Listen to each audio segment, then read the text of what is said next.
начал войну. Я не знаю, обратили вы внимание или нет, хотя у нас в новостях вам это показывали. То есть Путин реально начал войну. Я не знаю, кстати, не уверен, что эта война будет легкая.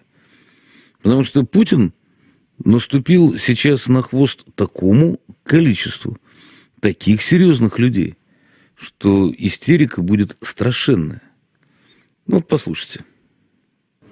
За последние десятилетия 20 века доля России в мировой торговле лесной продукцией сократилась на порядок, с 18 до 2%. Почему? Потому что повсеместной практикой стали так называемые серые схемы выделения лесных участков. Ну и вообще жульничество процветало так, как никогда. Расхищение просто зашкаливало.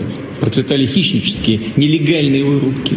Конечно, ни о каком уверенном развитии, модернизации, создании новых рабочих мест, нормальном воспроизводстве лесного потенциала в таких условиях, по сути, не могло быть и речи.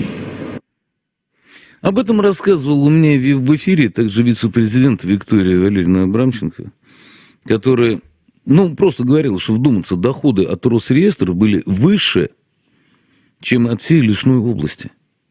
Уровень воровства, просто нереальный. А теперь вопрос из зала. А где посадки? Если мы знаем то, что столько разворовано, а куда ушли деньги? А как мы их собираемся вернуть?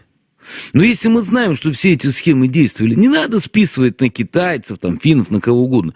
Ни одна схема не работает, если на местах нет кого-то из власти, правоохранительных органов, которые обеспечивают коридор до границы, и на границе обеспечивают возможности вывести. Поэтому спрашивать с иностранцев можно, но надо всегда понимать, что в этой схеме не бывает без наших. Кто стал олигархами? Кто на этом поднялся?